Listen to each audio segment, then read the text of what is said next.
whenever I'm on the doing a departure or an arrival, it sounds I cannot get a clean signal. I've messed around. I've looked at the chart. I cannot get it. Can I get a mic check, Elena? Sounds nice. Thank you.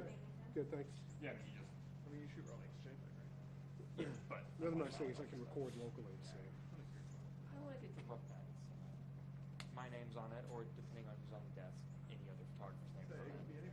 If they put the wrong name on my captions twice in 2 days, it's serious. Having Kevin Mohawk and Liam Nelson. How much does they? You should give an extra, like. I should. Kevin gives him part of his day rate. Yeah. All right, cookie good. Audio's good. Up on the live view. Got a tape in. Got battery. Got a spare battery. All right, all set.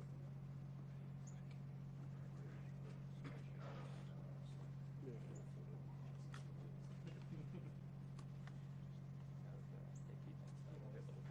Justice for that.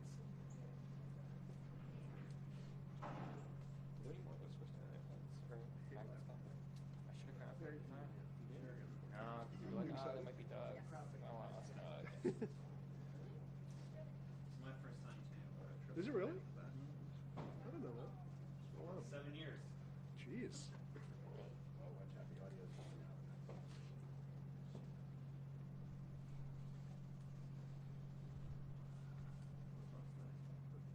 Wait. What? It's just the roads, right? Someone's listening. Someone's always listening. Can you guys just all make sure that your press credential is visible for me, please? Thank you.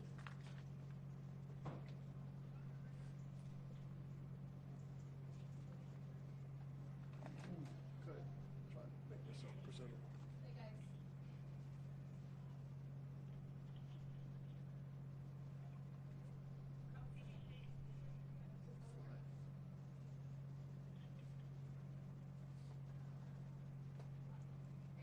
I look like a mess, Peter. I'm a mess. I look. I don't like my look, Peter. I don't feel very oval. And you changed your battery, right? I'm sorry? You changed your battery. Yeah. Just check. We're good. Yeah, I got an hour and 52 minutes. I think we'll squeak That's by. not a full battery either, right? This one? No, 62. Not a nano. Yeah.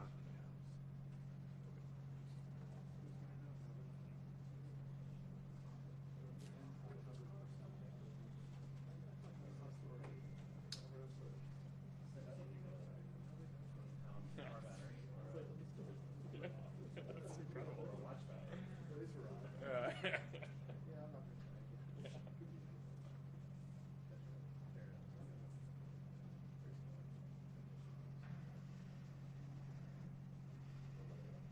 Just drive in here.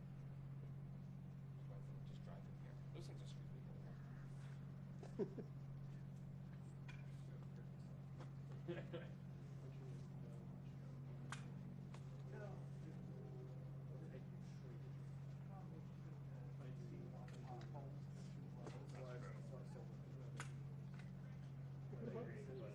What kind of bike do you have? What kind of bike do you That's why I had to get rid of have? Yeah, no, that makes sense. I didn't want to go to prison. Yep. Or die. Yep. And in DC, I'd have a Vespa before I had a bike. Well, everybody looks at me like everybody looks at me like they want to steal it. Yeah, They didn't.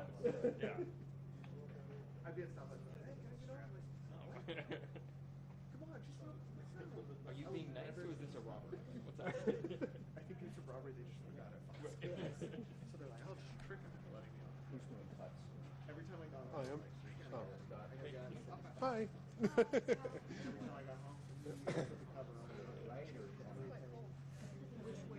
I'm going to go as far as I can into the room until they stop me. Yeah.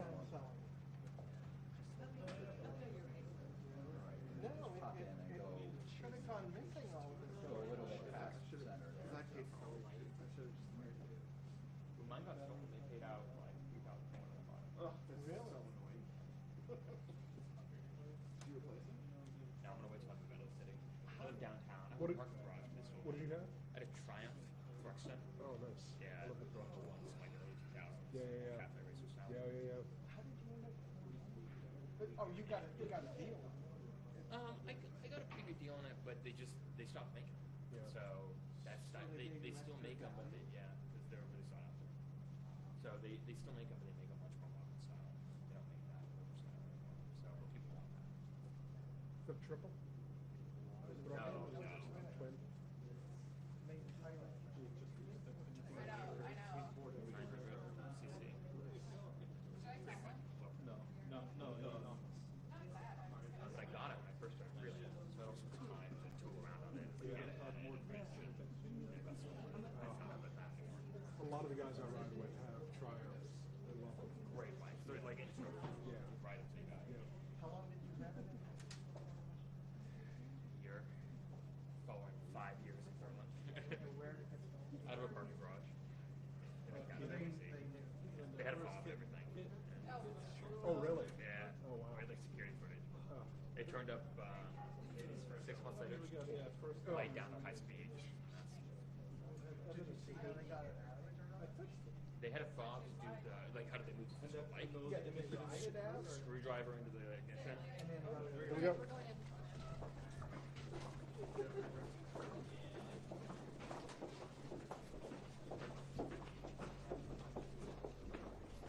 Okay, we're walking in.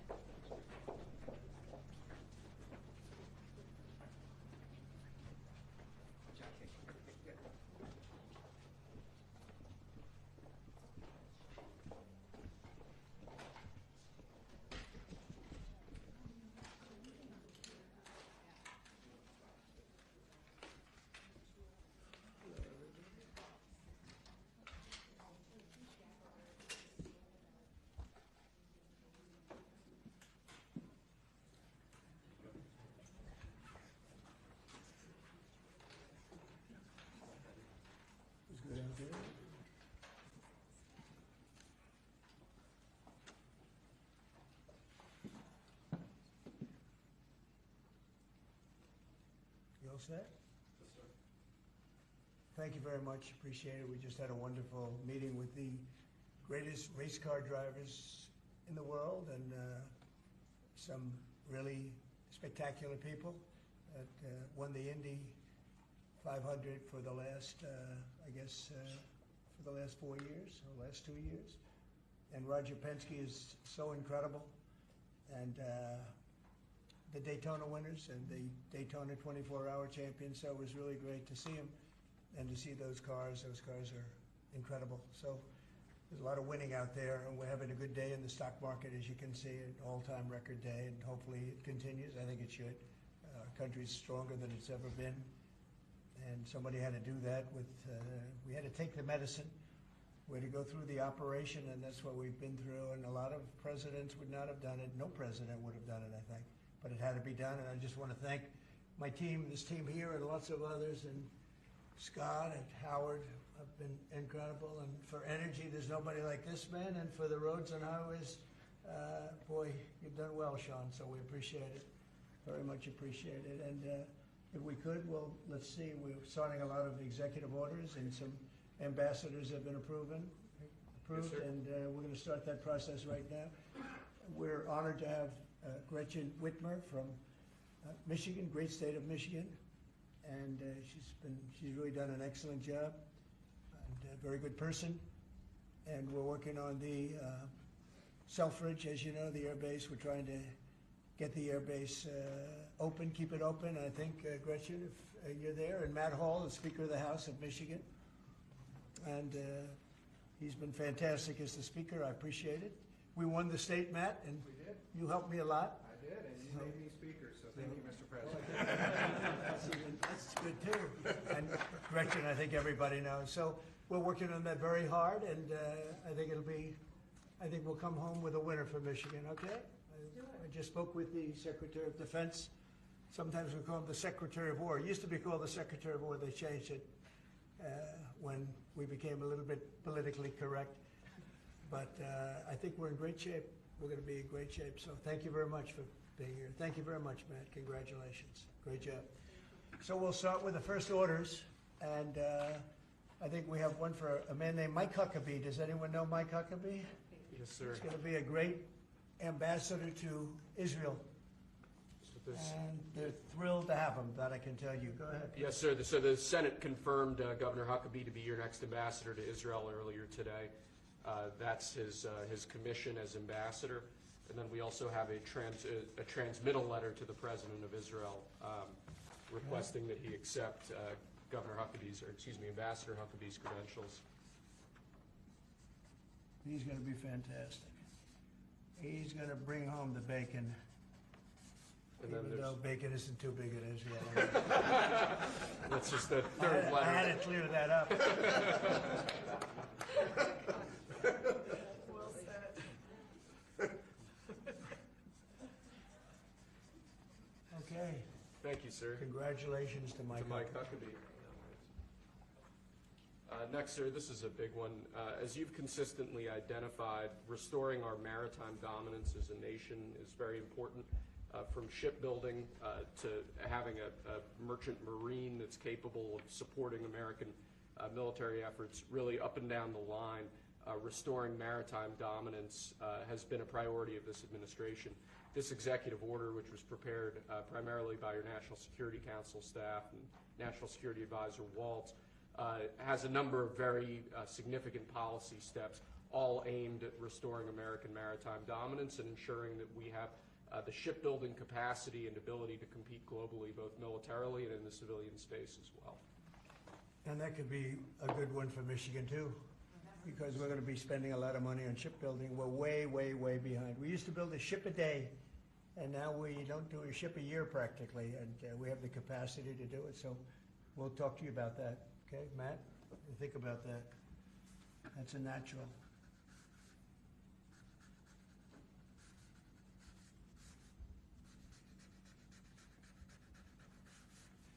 Okay, shipbuilding. That's a good one. Okay, thank you. Thank you, sir. The next executive order relates to defense procurement.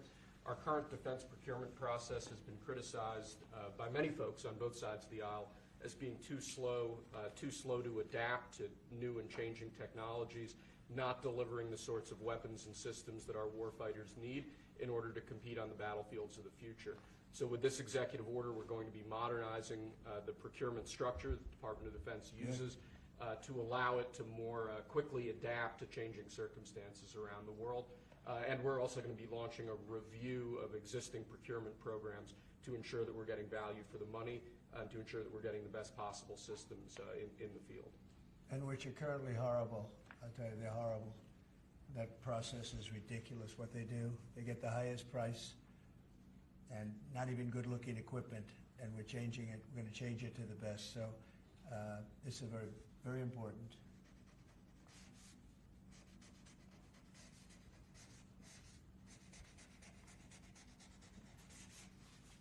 I want to say hello to Brooke.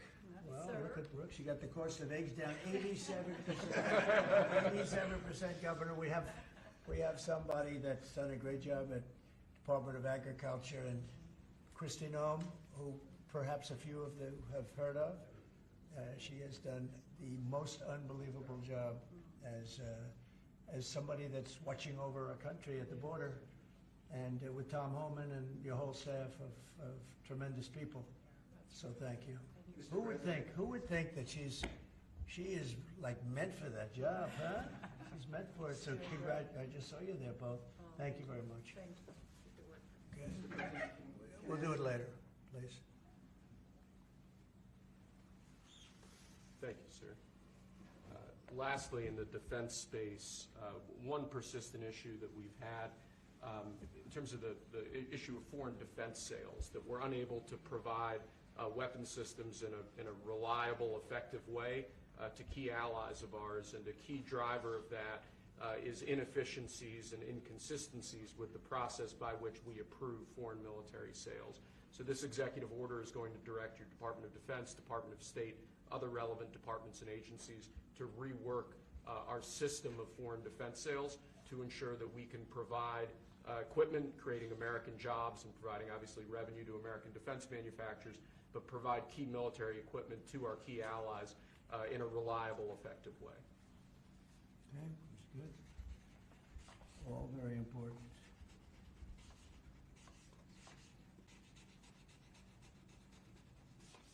Okay? Because our budget is just about approved, and it's a big budget, and we want to spend the money properly, get the best equipment in the world. We rebuilt our military during my first term, rebuilt it entirely, beautiful.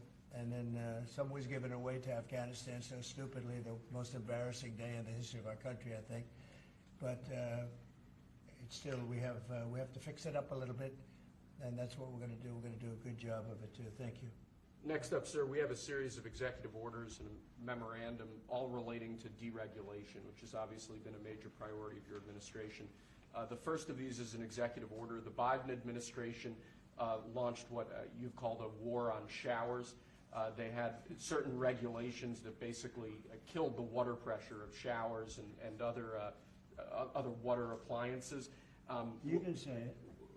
Go ahead. What are the appliances?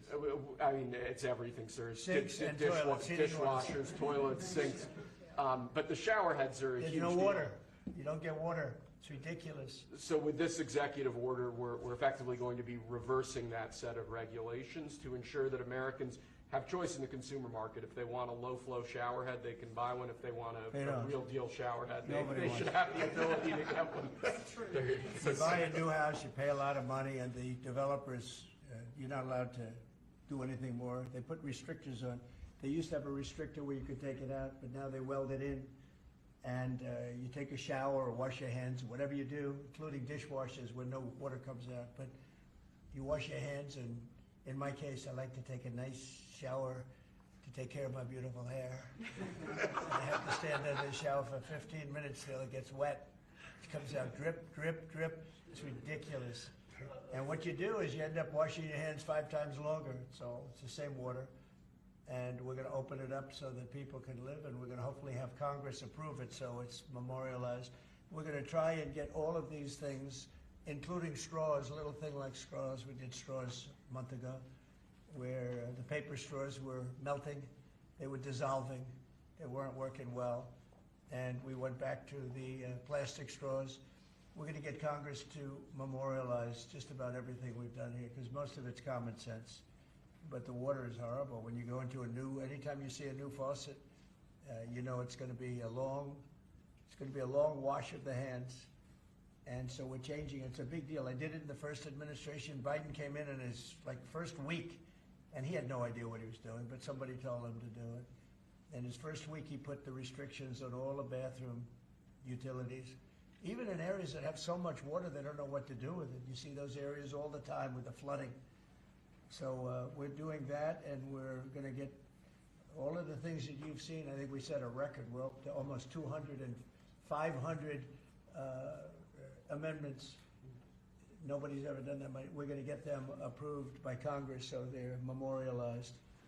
And we look forward to doing that. Very important. And Congress is going to start working on it as soon as we get the big, beautiful deal done. The big, beautiful deal is important. The biggest tax cuts in the history of our country, that's important.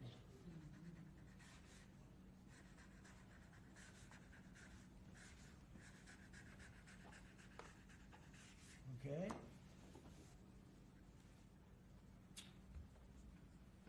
Okay, is that okay? Good. It's a 10. You think a good shower? We rate the signatures. That was a 10, that's why. This is another executive order relating to deregulation, sir. There are a lot of regulations on the books that either promote monopoly directly or prevent new market entrants from entering into a given market. The net effect of that is very negative for consumers. So what this executive order is going to do is direct your departments and agencies to work with the FTC, with the Attorney General, with the Department of Justice, to ensure that the regulations we have on the books don't function as anti-competitive barriers to new market entrants. The net effect of all of that is going to hopefully be market forces that redound to the benefit of consumers and ordinary Americans as opposed to monopolistic businesses. I said yesterday, he was a great, great student at Harvard before it went bad. It's gone really bad. Now they're teaching their students mathematics, basic mathematics. Can you believe it? So what does that mean? They're allowing people in that can't add 2 and 2? What's going on at Harvard? I went to law school there, sir, and it was pretty liberal when I was there, but it's gone way off the deep end in recent I years. don't know if you read that. They're teaching them basic mathematics, people that got accepted to Harvard. How come they got accepted if they don't have mathematics? And we're holding back $8 billion. Can we believe it? We give Harvard $8 billion. And we're holding back Columbia. We're holding back a lot of the schools because they were woke. And they've hurt a lot of people. Okay? Thank you. Thank you, sir. Okay? There are a large number of regulations on the books. These are regulations that are currently in effect that we believe blatantly violate the law, blatantly violate Supreme Court precedent that otherwise are just blatantly illegal.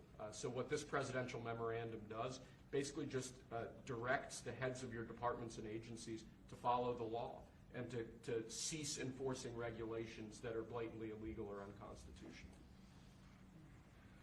It's a big deal.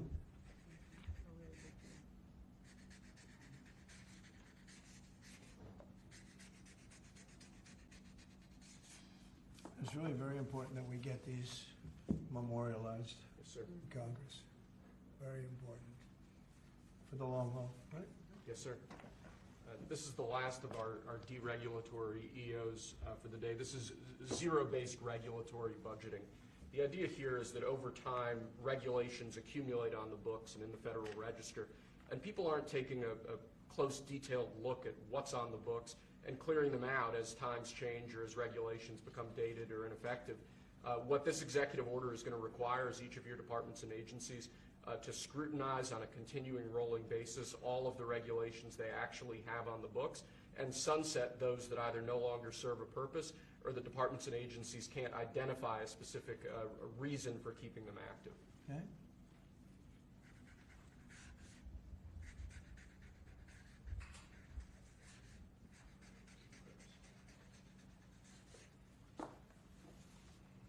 Okay.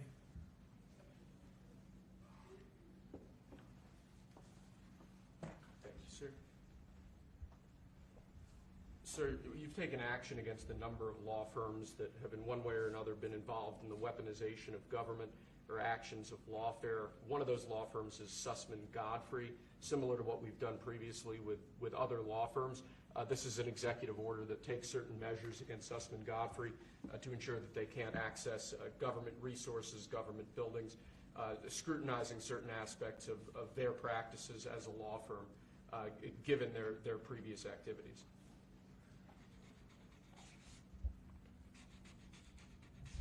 And we signed with many law firms, the ones that we thought were inappropriate, and they've all agreed to pay $1 million. They went for some pretty big numbers. I guess we have a total. What do we have? What's the total about? What's the total right now, Steve? About, would you say? Getting close to probably 600-700 million now, I would think. We've multiple at 100 million, some at 125 million. So the numbers are adding up. We're going to be close to $1 billion soon. One at $40 million. Millions of dollars an hour. But they don't admit guilt. Remember that, they don't admit guilt. But, and we have another 5 to go, I think, 5 of them. And this one is we're just starting a process with this one. Yes, sir. Because there were some very bad things that happened with these law firms. And this firm is very involved in the election misconduct. Weren't they all involved in the election misconduct? I think they were all involved. Yes. Anyway, so they went from $40 million to $125 million, and most of them are at about $100 million, right? All right.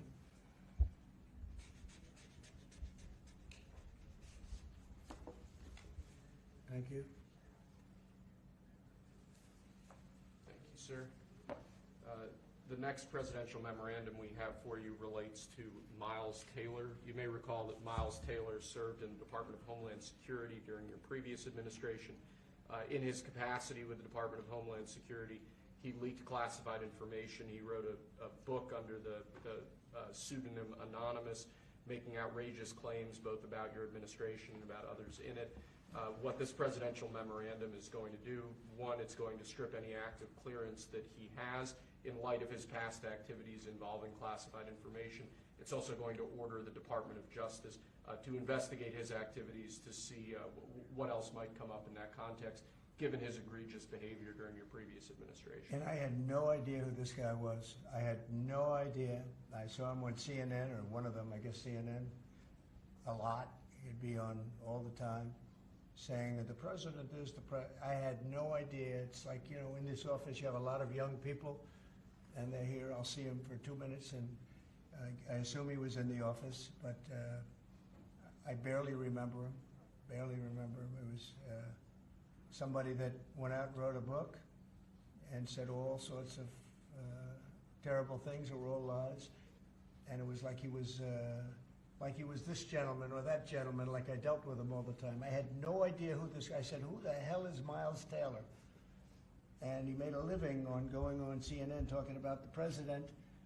And I think what he did, he wrote a book, Anonymous, said all sorts of lies and bad things.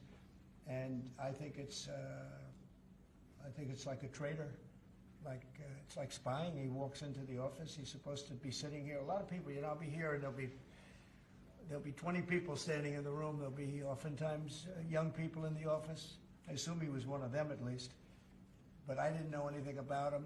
And he wrote a book, Anonymous, and I always thought it was terrible. And now we have a chance to find out whether or not it was terrible. But it was a work of fiction. Had a lot of publicity. Got himself a nice job with CNN, or one of them.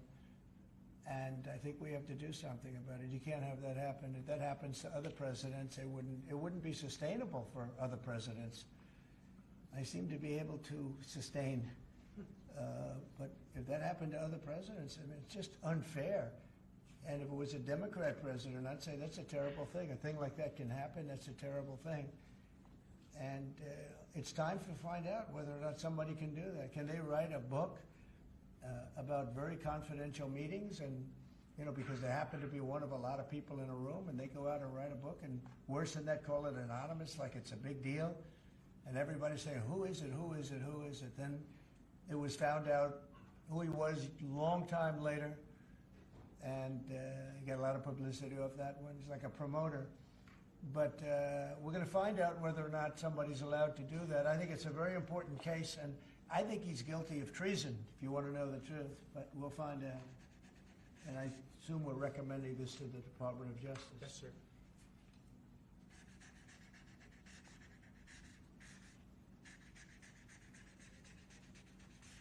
Yeah, good. Terrible guy. Similarly, sir, Christopher Krebs, the former head of CISA. This is a man who weaponized his position against free speech in the election context, in the context of COVID-19. This is it's a similar presidential memorandum to the one you just signed. It addresses his access to government, existing clearances he might have, and further instructs your Department of Justice, other aspects of your government, to investigate some of the malign acts that he participated in while he was still head of CISA. This is another one. I don't know that I met him. I'm sure I met him, but I didn't know him. And he came out right after the election, which was a rigged election, a badly rigged election. We did phenomenally in that election. Look what happened to our country because of it. Open borders, millions of people coming into our country. Russia and Ukraine, that would have never happened. October 7th would have never happened. Afghanistan, the way they withdrew, with 13 dead, but so many killed, actually. I mean, so many killed outside of the 13 soldiers, hundreds of people killed. And maybe, I don't know, never mentioned, but I mentioned it, 42 or 43 people so badly injured, the legs, the arms, blown off, the face.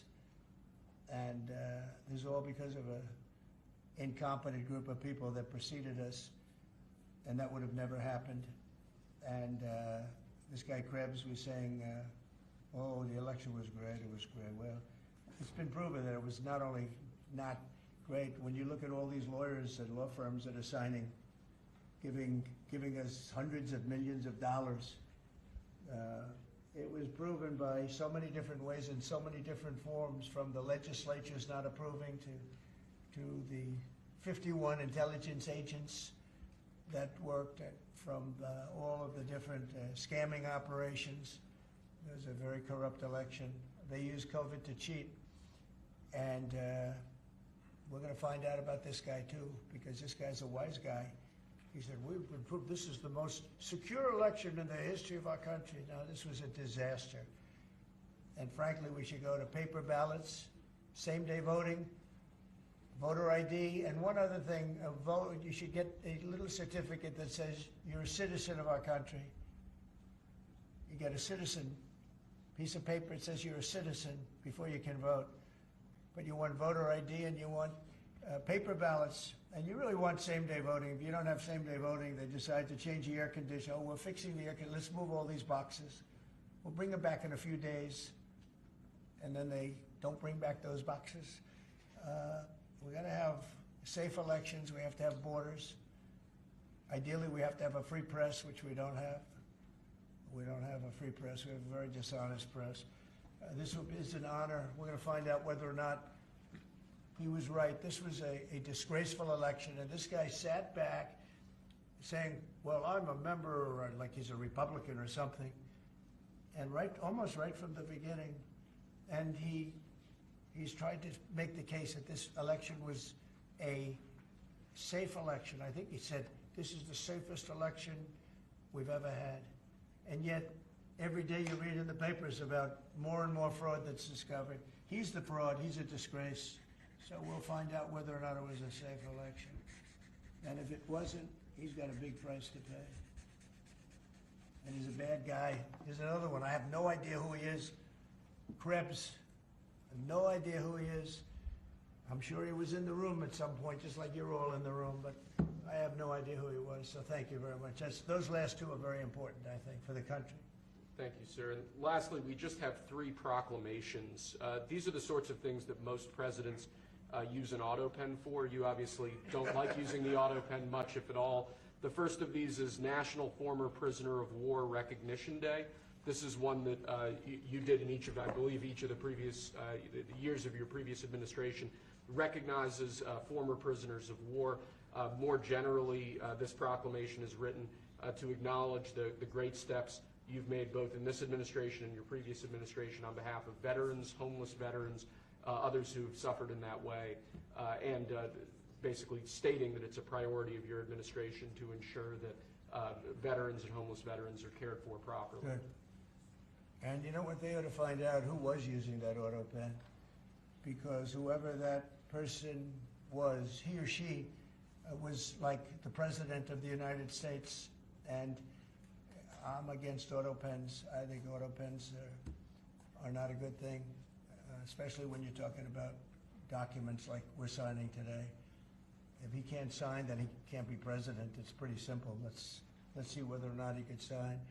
But I think that should be tested. I really think that should be tested. It's another one.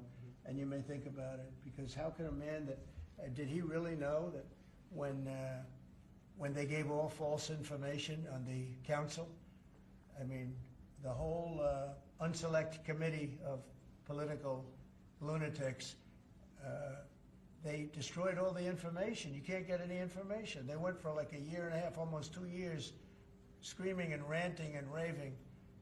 Democrats plus 2 worse than Democrats. You had Cheney, Liz Cheney, and crying Adam Kinzinger. Crying Adam. Every time I looked at him, he was crying. The guy was a crier. But you can't do that. You just can't do that. So we're going to find out a lot. I think we're going to find out a lot. These last 3 or 4 have been they've been very, very interesting. We'll see what happens. Sir. But I don't think a president should be allowed to use an auto pen when they're signing very, important legislation. I think a president should sign it, not use an auto pen. And we're going to find out whether or not he knew what the hell he was doing. I'm sure at this point he'll say, I signed it. They'll tell him what to say. But to give pardons to people that destroyed all the information. If you destroyed information on a civil case, just a civil case, not a criminal case, a civil case, they put you in jail for that. And they found out that Pelosi was the one that was in charge of the security of the Capitol, and she knew all about it, and she admitted her guilt to her daughter, who was a movie documentary person. I'm sure her daughter's not too happy about that. I'm sure Crazy Nancy's not too happy. But we found out all the things, everything. And we go for the information. Sir, we've destroyed all of that information. If I haven't destroyed it, I wouldn't be sitting here right now. I guarantee you that. I'd be sitting someplace else. So I think it's something that we should really look at, because that's so important. The whole concept of an auto pen. Because whoever's, you know, auto pens are run by somebody. Whoever ran the auto pen was president of the United States. And I would be willing to bet that Biden didn't know, probably didn't know anything about any of it. Very dangerous, very dangerous. So you're going to check that out, right? Yes, please? sir. We're working on it right now, sir. This is just another proclamation, sir, declaring National Crime Victims' Rights Week. You've obviously made it a major priority of your administration to track down and at times deport criminals who have committed violence on our streets, who have victimized so many people. This is an annual proclamation that hopefully gets Americans to remember that when crimes occur, there are real victims, there are real people who are affected, and there are people who suffer as a result. Okay, it's very important. Thank you. I just want to add, so we're working very hard with Democrats, the governor, with Matt Hall, with a lot of transportation, Sean, and all of the people trying to keep Selfridge Air Force Base open, strong, thriving, and I think we're going to be successful, Governor. I think we'll be very successful at that. We've gotten some good feedback from Pete Hegseth and Department of Defense, and they're talking about F-16s, they're talking about F-35s, you know, et cetera. That we're going to. It's a great piece of property. It's a great location, and it's a great state. So I think we're going to come back with a very good answer. We're also working on a certain fish that's taken over a beautiful lake called Michigan, right? And that's a tough one. That's a tough one. It's very. Do you want to just talk about that? Sure, Mr. President. Yeah. First of all, I want to thank you for caring so much about Michigan. We've been working a long time. We couldn't get Joe Biden to do anything about either one of these issues, particularly Selfridge Air Force Base.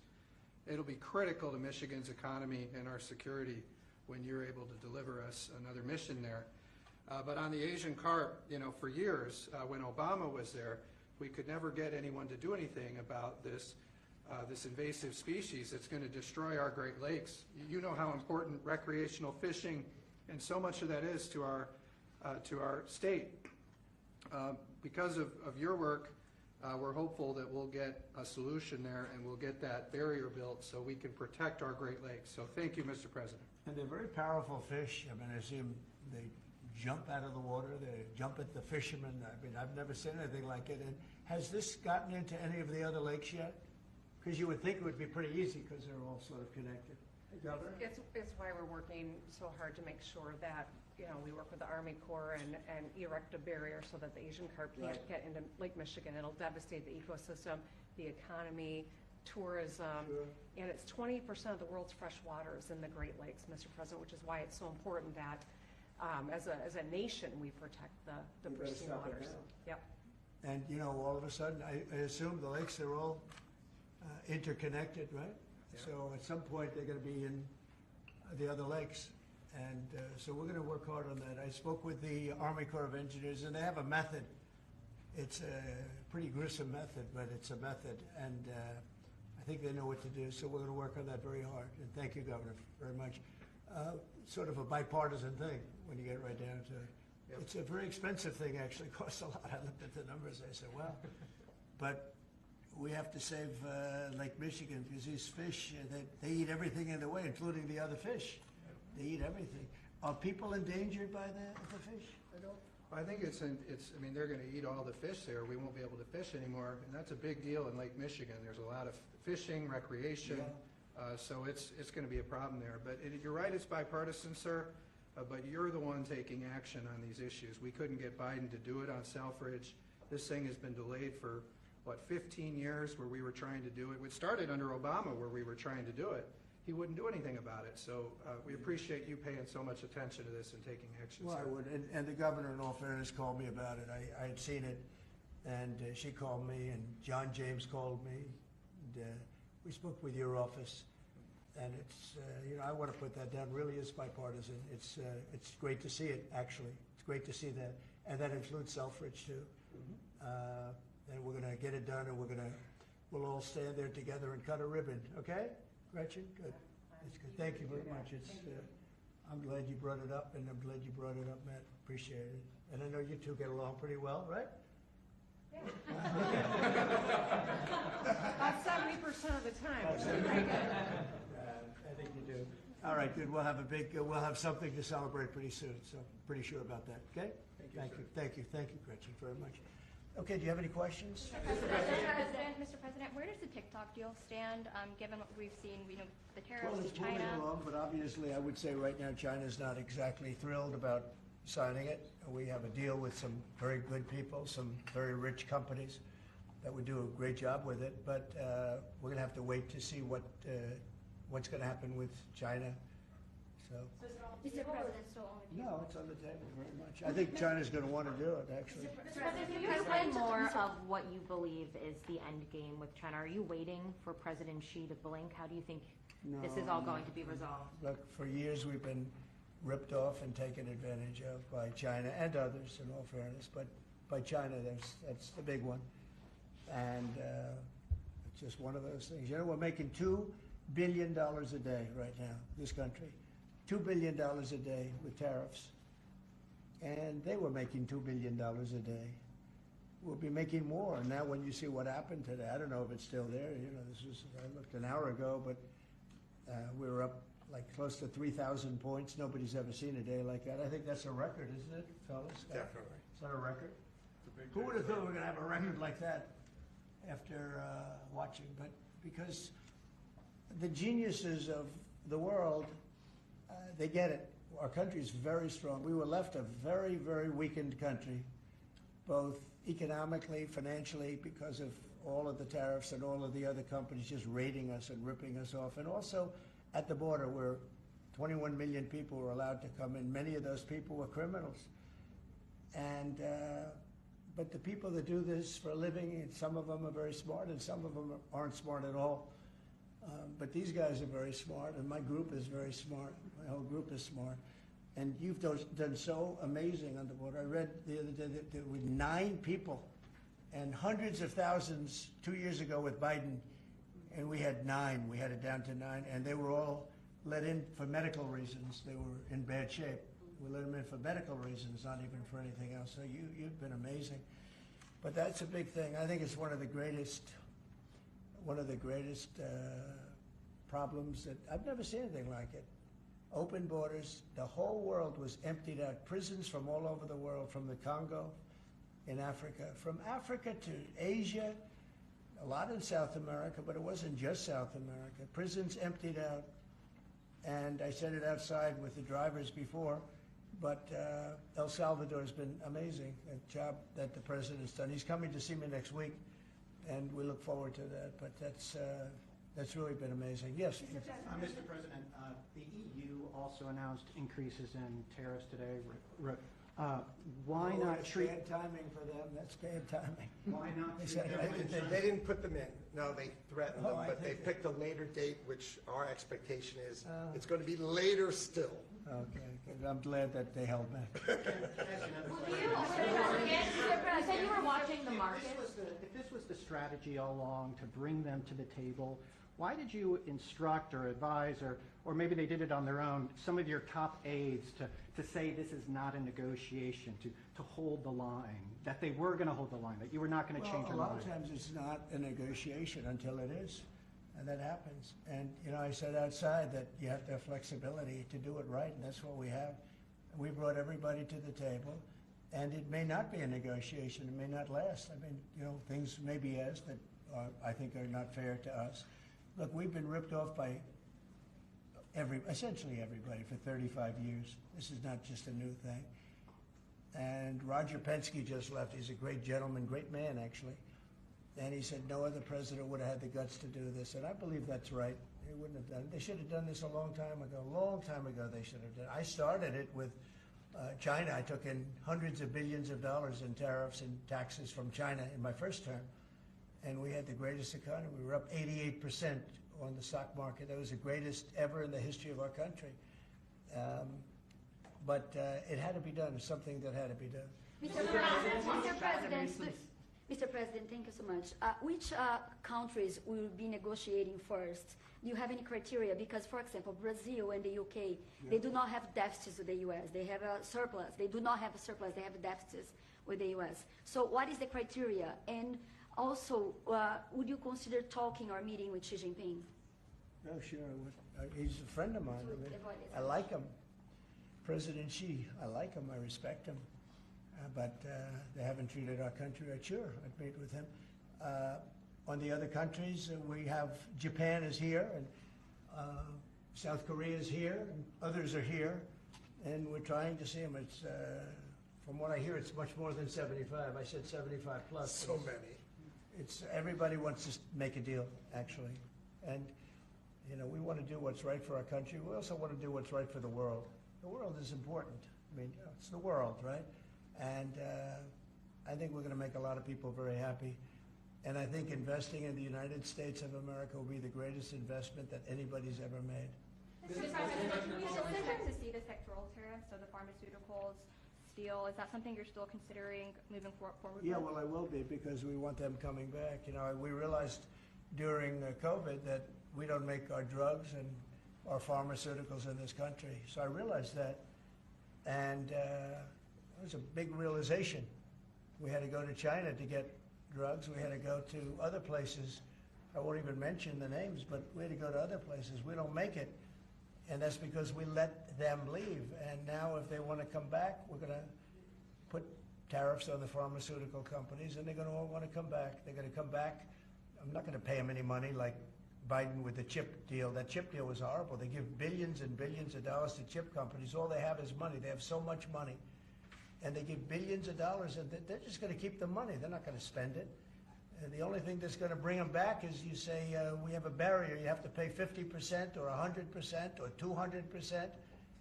And if they have to pay that, they're going to say, we're not going to pay that. We're going to build here. And that's what happened. We're the biggest, most prestigious chip company in the world, spending $200 to $300 billion.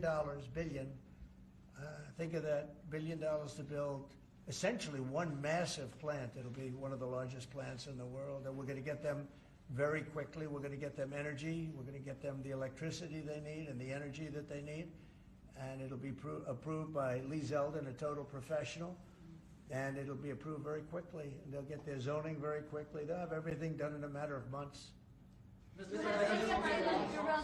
Thank you, sir. You've procured a record amount of private sector investments since your election, $7 trillion. You talked about the importance of all that. Can you talk about how these investments will have a positive impact on families who felt like the previous economy left them behind, and why your executive orders on coal yesterday is so important given the amount of manufacturing that you're ushering back in? Good, thank you. And which is correct. We have, I would say, more than $7 trillion now, right, of investment coming in. Apple is coming in for $500 billion alone. We have other companies coming in with massive numbers. We have car companies that are coming in. No, we've never seen anything like it. Maybe in the 1940s or 50s or something, but we've never seen anything like it. They had 3 plants canceled in Mexico. Not that we want to hurt Mexico, but we're for us. And that's what my job is. It's not to take care of other countries, but I want to help other countries as much as I can, but we have to take care of America first, and it's about America first. So we have many, many companies coming in that would have never come in if we didn't win the election and then put the tariffs on. And they're coming in because when they build in the United States, there are no tariffs. You don't have to pay any tariffs. So instead of paying 30, 40, 50% or 25%, but it could go a lot higher in some of the industries. So we have steel mills right now that are raging. The steel industry is gone. If I didn't put the tariffs on steel, because China was dumping massive amounts of steel in my first term, and I put tariffs on it, I saved the steel industry, but now it's going to thrive. maybe like never before. I mean, if you go back to U.S. Steel from 90 years ago, it was incredible. It was the #1 company in the world for a long time. That's why we don't want to see it go to Japan. And we love Japan, but U.S. Steel was a very special company. We don't want it to go to Japan or any other place. So we're working with them, and I don't know if they need any money now. I'll be honest with you, they hit gold.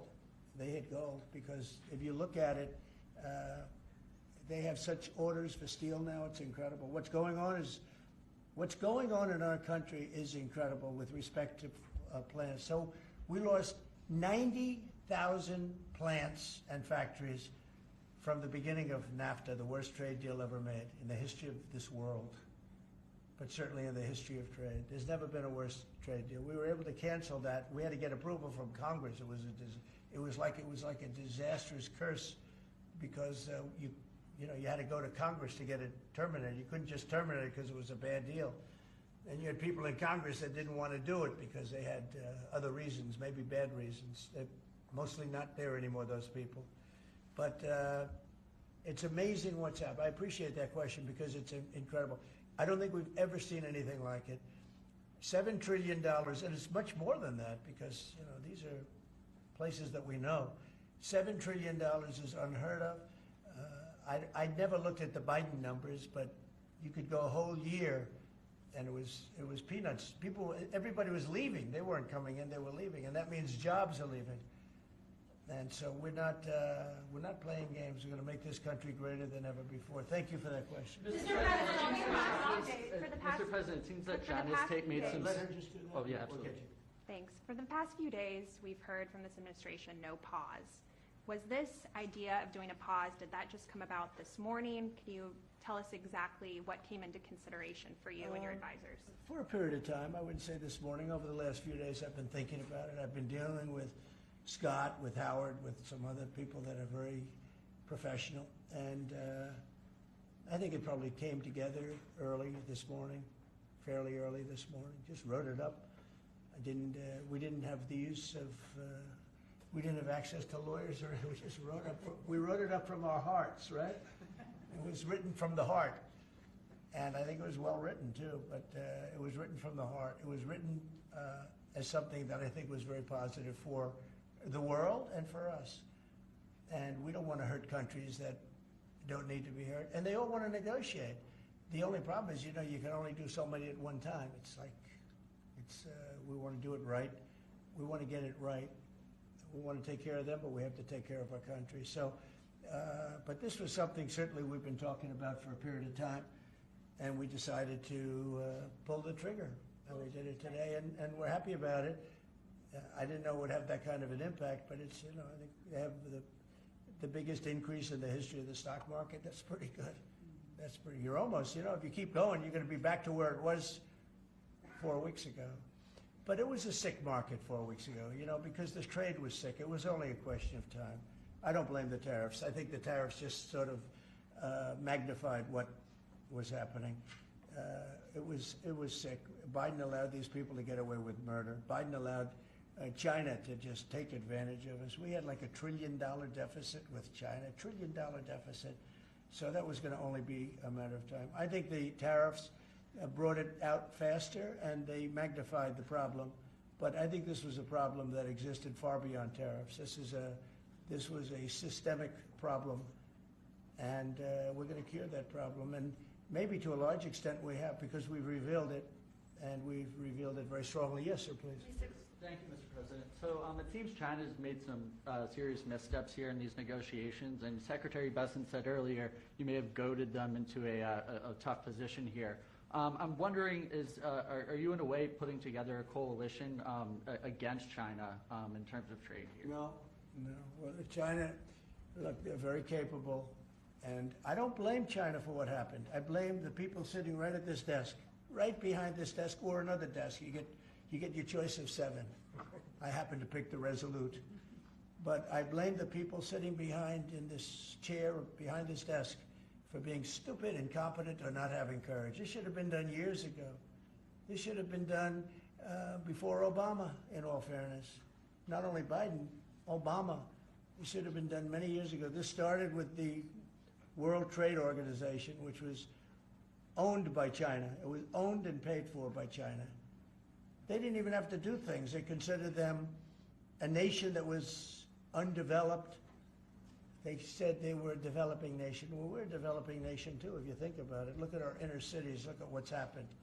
I think we're starting from ground zero there, right? So we're a developing nation too. No, I don't. I know it's a lot of people take heat for saying it, but I blame the people sitting at this desk more than I blame China. If China can get away with what they got away with taking hundreds of billions and trillions of dollars right out of our pocket because our people here were stupid, they were stupid people. Maybe corrupt, I don't know. I don't know how you can be that stupid. How do you get to be president and you're stupid? But they certainly weren't courageous, and they allowed this to happen. And with Japan and with many other countries that took advantage of us. I mean, we had deficits with almost every country. I used to read these things. First term, I'd read them. I'd actually read the agreements. I'd say, how could anybody agree to this stuff? So certainly they were rough, and they were tough, and they were smart. And you can blame them, but I really blame the people that allowed them to do it, because you know, if you could read first grade and you could read these agreements, you'd say, these are terrible deals. I actually used to say, who would allow deals like this to be made for our country? And maybe it's people that didn't care. Maybe it's people that weren't courageous. Maybe it's people that were corrupt. I don't know. But I blame those people more than I blame anybody else. Mr. President, you've been very specific in saying that you would like the EU to purchase U.S. energy. Is there something specific that you would like China to do? Well, you'll be hearing about that. Yeah, there are a lot of things I'd like China to do. Are there some examples? There are a lot of things that I want China to do, and I'll be telling China what that is. Not you, but I'll be telling China. Mr. President, Iran, you said the other day that if they do not agree to a potential nuclear deal, that it would be very dangerous for them. What specifically Well, they did you can't mean? have a nuclear weapon. Did you mean military action, though, if they don't agree? Oh, if necessary? Absolutely, yeah. And do you have a deadline for these Yeah, talks? I do. And You're talking about with Iran? Yes. Yeah, I do. Do you want something definitive this weekend, or do you see this as a start of a process? It's a start. Do you have a timeline? We have a little time, but we don't have much time, Who is starting the because we're not going to let them have a nuclear weapon. Can't let them have a going to nuclear be weapon. there, Mr. President? And we're going to let them thrive. I want them to thrive. I want Iran to be great. The only thing they can't have is a nuclear weapon. They understand that. You know, the people are so incredible in Iran, and they're so smart. They're very smart people. But, you know, they're in a rough situation, rough regime. But they understand, and the leaders understand. And I'm not asking for much. I don't, they can't have a nuclear weapon, and I've said that. And I was a little bit surprised, because when the election was rigged, I figured they'd get the weapon, because with me they were broke. They were broke. They had no money because of the sanctions. Nobody could buy oil. We did that to Venezuela just recently, and we'll do it to other countries if we have to. I want to see Russia and Ukraine make a deal. They got to make a deal. When schools get blown up and bad things happen, like I'm hearing about, it's no good. I hope we're going to make a deal with Russia and Ukraine. But with Iran, if it requires military, we're going to have military. Israel will obviously be very much involved in that. He'll be the leader of that. But nobody leads us. We do what we want to do. When would the clock run out on the talks? Before Say- you might, when would the talks need to conclude before you might do military? I can't really be specific, but you know, when you start talks, you know if they're going along well or not. And I would say the conclusion would be when I think they're not going along well. So that's just a feeling. Mr. President, on the subject of U.S. troops stationed in Europe, do you have any plans to reduce the number of U.S. troops in Europe or in other NATO countries? Well, good. I mean, it depends. We pay for military over in Europe. You know, we don't get reimbursed by much. South Korea too. So it'll be one of the things we discuss. That's unrelated to trade, but I think we'll make it part of it because it makes sense. Be nice to wrap it all up in one package for each country. You know, it's nice and clean, and we have plenty of law firms. These are great law firms that we signed with, the best. And I think part of the way I'll spend some of the money that we're getting from the law firms, in terms of their legal time, will be, if we can do it, I think we can do it, using these great law firms to represent us with regard to the many, many countries that we'll be dealing with. We'll have good lawyers representing us, but we want to have good lawyers, and these are the best, considered the best lawyers in the world, right? I mean, considered the best in the world. I don't know. They just went off a little bit. Mr. President, two questions. On Iran, do you have an update on who will be participating or conducting these conversations? Will Witkoff be there on Saturday for these direct talks?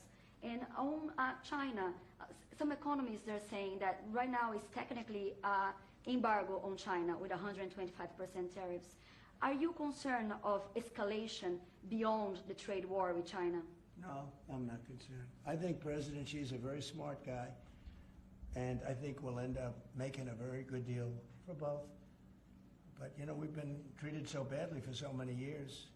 Again, we allowed that to happen.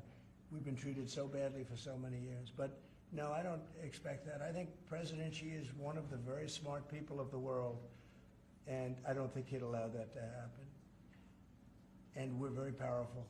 This country's very powerful. Let me tell you, it's far more powerful than people understand.